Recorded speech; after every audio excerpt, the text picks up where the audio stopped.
Hi, welcome you all to the second school. Passion, profession.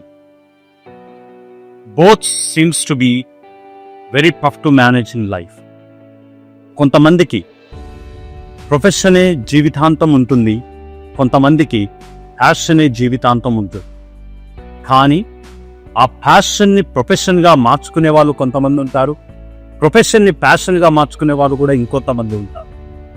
కానీ ఈరోజు మన మధ్యలో ఒక వ్యక్తి ప్యాషన్ని ప్రొఫెషన్ బ్యాలెన్స్ చేసుకుంటూ ఏది ఎక్కువ ఏది తక్కువ అని చూపించకుండా రెండిటిలోనూ నేను సమవుజ్జిగా ఉంటాను అని నిరూపించి ఈరోజు దాదాపు 150 సినిమాలకు పైగా యాక్ట్ చేసి అది నా ప్యాషన్ అని చూపించుకుంటూ అదేవిధంగా ఎర్గానమిక్స్ which is very very helpful for every employee, every person. నిద్ర లేస్తున్నప్పటి నుంచి నిద్రపోయేంత వరకు ergonomics is a part of life. ఇవన్నీ చర్చించుకుంటూ ఈరోజు మన మధ్యలోకి వచ్చారు డాక్టర్ భద్రం గారు.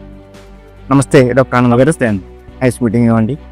ద ఇంటర్వ్యూ ఒక ముఖ్య ఉద్దేశం ఏంటంటే, చాలామంది నేను చెప్పినట్టుగా అసలు ప్యాషన్ మంచిదా ప్రొఫెషన్ మంచిదా, ఏదైతే బాగా సక్సెస్ఫుల్గా ఉంటామో నాకు అన్న చాలా సందిగ్ధతలో ఉంటారు. So what do you suggest? చాలా మంచి ప్రశ్న అండి ఇది. మన ప్యాషనే ప్రొఫెషన్ అయితే దానికి మించిన ఆనందం ఉండదండి. ఉదాహరణకి సచిన్ టెండూల్కర్ గారు ఉన్నారు. ఆయనకి క్రికెట్ ఆడడం అంటే ఇష్టం. అంటే ఆయన ఒక బాల్ సిక్స్ కొట్టారంటే ఆయనకి ఎక్కువ ఆనందం. అలాంటిది ఆయనకు ప్రొఫెషన్ అయిపోయింది. అంటే సిక్స్ కొట్టినందుకు డబ్బులు ఇస్తున్నారా అంటే ఆయన ఆనందానికి డబ్బులు ఇస్తున్నారా తెలియదు. సో ఆయన ప్యాషన్ ప్రొఫెషన్ అయిపోయింది. సో ప్రతిసారి ఆయన ఎంజాయ్ చేస్తారంటే ఆయన ఎంజాయ్ చేస్తున్న కొద్ది ఆయన పేరు ఎక్కడెక్కడికి అలా వెళ్ళిపోయింది. అలాగా అది ఫస్ట్ ఫ్రమ్ ద బిగినింగ్ మన ప్యాషన్ కనుక మన ప్రొఫెషన్ అయితే దానికన్నా బ్యూటీ లేదండి. కానీ అట్ ద సేమ్ టైం ప్రతి ఒక్కరూ వాళ్ళ ప్యాషన్ ప్రొఫెషన్ మార్చుకోలేరు బిగినింగ్. సో కొన్ని కారణాల వల్ల లేకపోతే ఆ పరిస్థితుల వల్ల వాళ్ళు ఒక ప్రొఫెషనల్ జాయిన్ అవ్వాల్సి వస్తుంది. అది ప్యాషన్ కాకపోవచ్చు, బట్ స్టిల్ ఒక ప్రొఫెషనల్ జాయిన్ అవుతారు. ఇప్పుడు ఎక్కడో ఒక విశాఖపట్నం ఒక ఊర్లో ఏదో ఆయనకు సినిమా మీద ఇంట్రెస్ట్ ఉండొచ్చు, కానీ ఇంట్లో ఉన్న పరిస్థితుల వల్ల ఆయన ఒక జాబ్లో, ఒక బ్యాంకులో ఎక్కడ జాబ్లో జాయిన్ అయ్యారు. సో ఇప్పుడు అది ఆయన ప్రొఫెషన్ అయింది. కానీ ఆయనకి యాక్ట్ అవ్వాలని ఉంది, కానీ అది కాలేకపోయింది. సో అయినప్పటికీ కూడా ఆ ప్యాషన్ వదలకుండా ఈ జాబ్ చేస్తూ ఆ ప్యాషన్ కూడా ఫుల్ఫిల్ చేసుకున్నారు అంటే that is fulfilment. Okay, super. ఇప్పుడు మీరు రెండు బ్యాలెన్స్ చేస్తున్నారు, ప్యాషన్ ప్రొఫెషన్ రెండు బ్యాలెన్స్ చేస్తున్నారు. మీరు ఫస్ట్ దేనిలో ఆరంభించారు, ప్రొఫెషనా లేకపోతే ప్యాషనా? మా ఫాదర్ వచ్చి డిస్ట్రిబ్యూటర్ అండి. మా ఫాదర్ సో రాజమండ్రిలో, అంటే చెన్నైలో ఉన్నప్పుడు మా ఫాదర్ డిస్ట్రిబ్యూటర్ అనమాట, అంటే తెలుగు ఇండస్ట్రీ. సో ఇంటర్మీడియట్ ఆ టైంలో నేను అంటే అక్కడికి వెళ్ళి డిస్ట్రిబ్యూషన్ దాంట్లో ఉండి చేతులు కాల్చుకుని వచ్చేసారు, తెలిసిందే కదా. సో లాస్ట్ వచ్చేసి మళ్ళీ రాజమండ్రి వచ్చేసారు. సో ఇంటర్మీడియట్ ఆ టైంలో నేను ఇలా ఫిల్మ్స్ అంటే ఇంట్రెస్ట్ ఉందని చెప్తా నేను కంగారు పడ్డారు. ఆయన ఏంటి ఇలా సినిమా అంటే సినిమాల్లో సక్సెస్ రేట్ చాలా చాలా తక్కువ. కాబట్టి ఆయన ఏం చెప్పారంటే, నాకు మేబీ నీకు ఉండొచ్చు తప్పలేదు, కానీ ఎడ్యుకేషన్ చాలా ఇంపార్టెంట్. ముందు చదువు, నీ కాళ్ళ మీద నువ్వు నిలబడిన తర్వాత నువ్వేం చేయాలంటే చెయ్యి, కానీ చదువు ఇంపార్టెంట్ అని చెప్పి నేను ఇంటర్మీడియట్ అయిపోయిన నేను బెంగళూరు పంపించాను. సో అక్కడ చదువు కంప్లీట్ అయింది. అక్కడంతా చదివిన తర్వాత మళ్ళీ ఇక్కడికి వచ్చిన తర్వాత మళ్ళీ జాబ్లో ఉన్న గూగుల్, ఇన్ఫోసిస్, క్వాల్కమ్ ఇలా చేస్తున్నా. ఆ టైంకి నాకు ఓకే ఐఎమ్ డూయింగ్, ఏవైతే అనుకున్నానో అది చేస్తున్నా అన్నప్పుడు ఎక్కడో మళ్ళీ నాది లోపల ఉంది కదండి అది ఆ ప్యాషన్, అది దాన్ని కూడా మనం టచ్ చేద్దాం అని చేసి అది చేయడం వల్ల మళ్ళీ మీ అందరికీ నేను దగ్గర రావడం జరిగిందన్నమాట. ఇది నా ప్యాషన్ యొక్క జర్నీ. అంటే మీరు ప్రొఫెషన్లో ఒక స్టేజ్కి వచ్చిన తర్వాత ఇప్పుడు ప్యాషన్ కూడా మళ్ళీ చేద్దామని. సార్, ఇప్పుడు I heard that you are a physiotherapist and you are a doctorate. So మీకు ఎందుకు అనిపించింది ఈ డాక్టరేట్ ఫిజియోథెరపీలో చేయాలి? అంటే ఫస్ట్ ఫార్మసీలో జాయిన్ అయ్యానండి నేను ఇక్కడ బెంగళూరులో. ఫార్మసీ జాయిన్ అయ్యి 1 year తర్వాత డిస్కంటిన్యూ చేసి ఫిజియోథెరపీకి వచ్చా. అంటే ఫిజియోథెరపీకి వచ్చినప్పుడు కూడా నాకు యాక్చువల్గా ఇంటర్మీడియట్ అయిపోయిన తర్వాత ఎంబీబీఎస్ చేయాలని ప్రతి ఒక్కరికి. నేను కూడా అలాగే అనుకున్న తర్వాత ఆ టైంలో మా బ్యాడ్ లక్ వల్ల ఏంటంటే అప్పటి వరకు 4 సమాధానాలు, ఒక ప్రశ్న 4 ఆప్షన్స్ ఉంటే దాంట్లో ఒకటి పెట్టాలి ఏబిసిడిలో. First time in history, EAMCET in హిస్టరీలో 4 ఆప్షన్ తీసేసి క్వశ్చన్ అండ్ ఆన్సర్ పెట్టారు. అది ఒక్కసారే. ఆ తర్వాత మళ్ళీ ఆప్షన్ వస్తున్నాయి. నాకు కాలేజ్ సెకండ్ వచ్చింది, కానీ సిస్టమ్ ఎప్పుడైతే మార్చారో నేను క్వాలిఫై కూడా కాదు ఆ రోజు. అంటే ఎవరు క్వాలిఫై అవ్వలేదు, మా కాలేజీ ఒక అమ్మాయి క్వాలిఫై అయింది.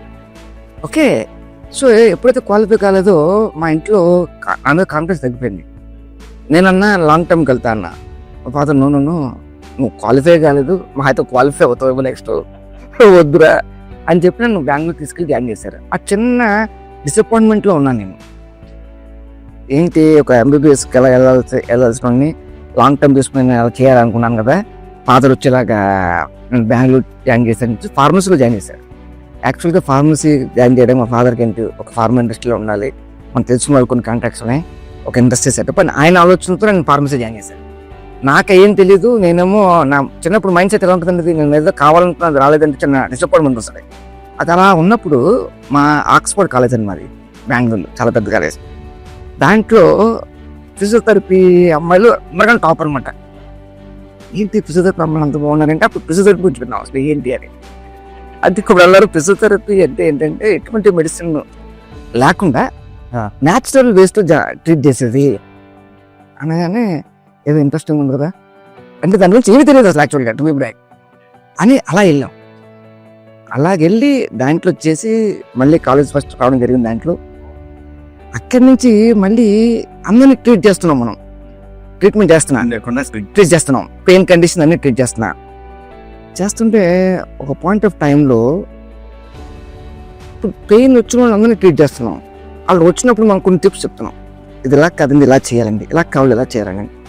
వాళ్ళందరూ ఇది కనుక నాకు ముందు తెలిసి ఉంటే బాగుందినండి అంటే అప్పుడు నాకు అనిపించింది వీళ్ళందరూ ఇక్కడికి ఎందుకు రావాలి, వీళ్ళకి రాకుండానే వాళ్ళ దగ్గర మనం వెళ్ళాలి కదా.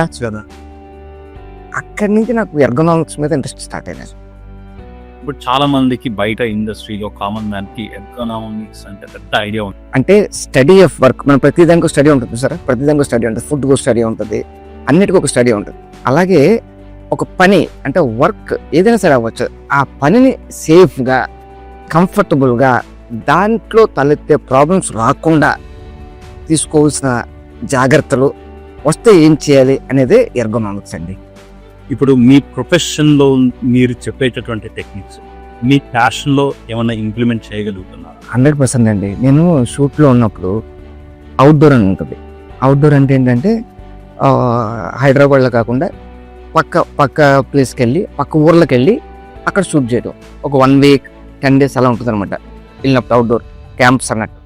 దాంట్లో అప్పుడు ఏం చేస్తానంటే నేను ఐ ఆల్సో ప్రాక్టీస్ ఆక్యుపంక్చర్, అంటే నీడిల్స్తో ట్రీట్ చేస్తూ ఉంటాను అనమాట. సో అది పెయిన్ కానీ స్ట్రెస్ కానీ చాలా మంచి రిలీఫ్ ఇస్తుంది ఈ ఆక్యుపంక్చర్ దీంతో, నీడిల్స్తో. సో ఎప్పుడైనా నేను బయటకు వెళ్ళినప్పుడు ఐ ఆల్వేస్ టెల్ దెమ్, చాలామంది ఆ క్రూ అందరూ తెలుసు నేను డాక్టర్ అని. సో వాళ్ళు చెప్తా, మీకు ఏమైనా ప్రాబ్లమ్స్ ఉంటే మీరు ఆ టైంలో 1 week అక్కడే ఉంటాను కదా, మీకు ఏ ప్రాబ్లమ్స్ వచ్చినా మీరు నా దగ్గరికి వచ్చి మీరు నన్ను కావచ్చు, నేను ట్రీట్ చేస్తుంటా. ఎందుకంటే హైదరాబాద్ అనుకోండి ఒక కంటిన్యూటీ ఉండదు, అది అవుట్డోర్ అంటే ఎవరు ఎందుకు వెళ్ళరు, అందరూ ఒకే చోట ఉంటారు. కాబట్టి ఆ 10 daysలో మనం చాలా ప్రాబ్లమ్ మనం క్యూర్ చేయొచ్చు నీడిల్స్తో, ఆక్యుపంక్చర్తో. సో వాళ్ళకి ఏం చేస్తా ముందుగానే చెప్తా, చాలామంది వస్తారు ఆ టైంలో వాళ్ళు ట్రీట్మెంట్ జరుగుతుంది, స్ట్రెస్ కానీ పెయిన్ఫుల్ కండిషన్స్ కానీ అన్నిటిని కూడా నేను ట్రీట్ చేస్తుంటా. అదే సెట్లో ఎవరైనా బరువులు మోస్తున్నప్పుడు లైట్ బాయ్స్ ఉంటారు, అది బరువులు మోస్తున్నప్పుడు కానీ క్రెయిన్ బాయ్స్ కానీ చాలామంది ఉంటారు అక్కడ. వాళ్ళకి ఏమైనా పోస్టర్స్ కనుక సరిగ్గా లేకపోవడం కానీ ఏదైనా నోటీస్ చేస్తున్నప్పుడు వాళ్ళ దగ్గరికి నేను చెప్తుంటా, ఇది ఎలా కావాలి, ఎలా చేయాలి మీరు అంటే. నా కంటి ముందు ఏదైనా కనుక తప్పు జరుగుతున్నట్టు అనిపిస్తే I go there and correct it. అంటే ఇప్పుడు ఈ ప్రొఫెషన్ ని మీరు ప్యాషన్ లో కూడా ఇంప్లిమెంట్ చేస్తాను. ఇది చేయడం వల్ల మామూలుగా మీ ప్యాషన్ కూడా ఇంకెక్కువ సపోర్ట్ వస్తుందా? అంటే ఇప్పుడు మీరు అందరితో కలుస్తారు, వాళ్ళకి హెల్ప్ చేస్తున్నారు, దీనివల్ల మీ ప్యాషన్ ఇంకా అభివృద్ధి చెందుతుంది కదా, ప్యాషన్ లో సక్సెస్ కావడం? 100% అండి. వైస్ వర్సా ఏదైనా సరే. ఇప్పుడు ఒకప్పుడు నేను ట్రైనింగ్కి వెళ్ళినప్పుడు, అంటే యాక్టర్ కాకముందు నేను ట్రైనింగ్కి వెళ్ళినప్పుడు ఒక రకమైన ఇంపాక్ట్ ఉండేది. నేను ఒకసారి ఒక కంపెనీ ట్రైనింగ్కి వెళ్ళినప్పుడు సినిమా యాక్టర్ అయిన తర్వాత ఆయన నార్త్ ఇండియన్ వచ్చి, సార్ మీరు ఏమనుకోకండి, మా మెయిల్స్ పెడతాం మేము, కానీ ఎవరో ట్రైనింగ్స్కి రారు, మీరేం బాధపడకండి తక్కువ మంది మెంబర్స్ వస్తే అని చెప్పారు ఆయన. అవునా అండి అని చెప్పేసి, సరే అండి నాకు ఒకసారి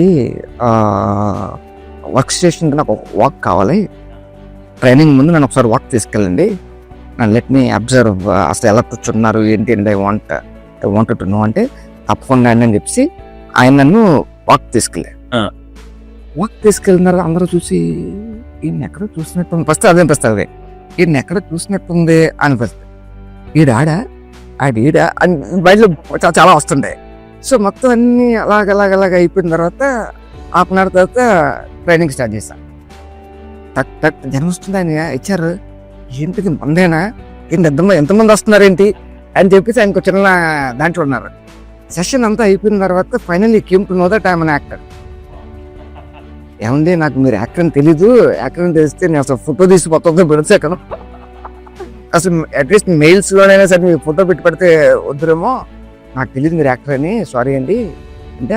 అది ఎందువల్ల వచ్చింది, అది యాక్టర్ కావడం వల్ల. సో వయసు వయసు రెండింటి వల్ల ఇప్పుడు నేను నా ప్రొఫెషన్ నేను ఈ సినిమా షూటింగ్లో చేయడం వల్ల, చాలామంది క్రూకి మనం ట్రీట్ చేయడం వల్ల, కొన్ని చెప్పడం వల్ల వాళ్ళు నన్ను కలవడానికి బయటకు రాలేరు కదా, మామూలుగా షూట్లో ఉండాలి రాలేరు. అదే నేను వాళ్ళ దగ్గర ఉన్నప్పుడు, ఆన్సైట్లో ఉన్నప్పుడు వాళ్ళు కూడా యూస్ఫుల్ అది. సో ఒక ఇన్-హౌస్ డాక్టర్ని పెట్టుకున్నట్టే వాళ్ళు మన షూట్లో ఉంటే. That's a beautiful concept. So I think you have been sharing quite a lot of things for all of us. And today, actually, I just wanted also, if you could give a message to the today's youth. Usually, young ga unnappudu, ఇటువంటి మనకి ఏమి important అనిపించదు.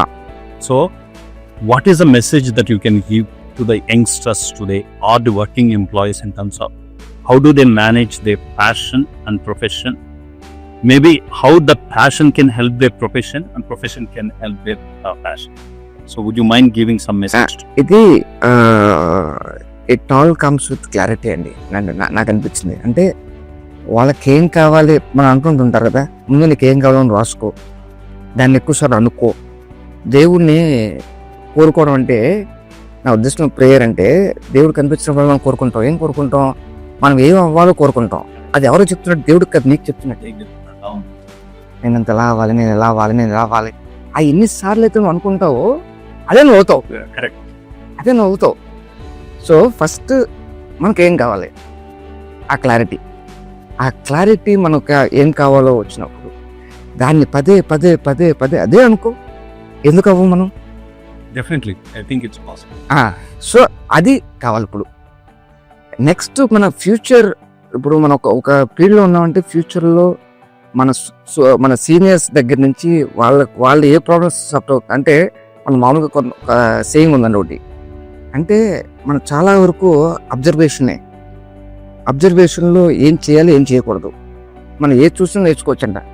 ఒకటి ఎలా చేయాలో నేర్చుకోవాలి, ఎలా చేయకూడదు నేర్చుకోవచ్చు. రెండు నేర్చుకోవచ్చు. సో పిల్లలకి అబ్జర్వేషన్ కావాలి. సీనియర్స్ని అబ్జర్వ్ చేయండి. ఒకడు ఆ ల్యాడర్ ఎక్కగలిగాడు అంటే ఏం చేసి ఉండొచ్చు, ఒక డౌన్ఫాల్ అయ్యాడంటే ఏం చేసాడు కాబట్టి డౌన్ఫాల్ అయ్యాడు. ఆ చిన్న అబ్జర్వేషన్ దాంతో దే కెన్ మేక్. సో నాకు తెలిసింది కూడా ఒకటి సామెత ఏంటంటే, నీ సొంతగా నువ్వు ఎక్స్పీరియన్స్ అయి నేర్చుకుంటే దట్స్ అ నాలెడ్జ్, పక్కవాన్ని చూసి నేర్చుకుంటే అది విజ్డమ్. ఎక్సలెంట్. ఇప్పుడున్న జనరేషన్ లో పక్కవాన్ని చూసి నేర్చుకునే ఆ మార్గాలు చాలా ఉన్నాయి కాబట్టి యూజ్ చేసుకోవాలి. It's a beautiful statement. I think friends, today it's a beautiful time. Passion, profession, రెండిట్లని మనం సరిగా వాడుకుంటే ఒకదానికొకటి అవే హెల్ప్ చేస్తూ ఉంటాయి. అయితే అవి వాడుకోవాలంటే మనకు కావాల్సింది భద్రం గారు చెప్పినట్టుగా ఫస్ట్ క్లారిటీ. నీకేం కావాలో తెలిస్తే అది నీ ప్యాషనా, అది నీ ప్రొఫెషన్, ఆ రెండిట్ల మధ్యలో క్లారిటీ ఉంటే మీరు ఫస్ట్ మీ ప్రొఫెషన్లో ఒక అడుగు ముందుకేసిన తర్వాత మీ ప్యాషన్ని మీరు ఫాలో అయితే ఆటోమేటిక్గా మీ ప్యాషన్ మీ ప్రొఫెషన్కి సపోర్ట్ చేస్తుంది. మీ ప్రొఫెషనల్లీ ప్యాషన్కి సపోర్ట్ చేస్తుంది. We have a living example and we have fitness. We have also heard from him.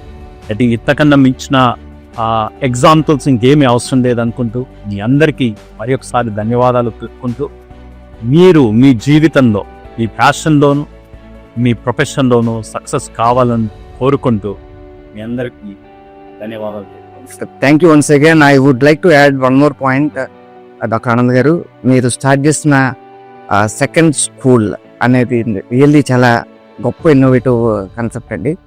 అంటే స్కూల్లో మనం నేర్చుకోవడానికి చాలా ఉంటాయి, అవి మీ ద్వారా పిల్లలకి, యూత్కి, ఈ జనరేషన్కి చేర్చడంలో మీరు చాలా చాలా కృషి చేస్తున్నారు. So all the very best, all the very best. Keep rising అండి, కీప్. Thank you. నమస్తే.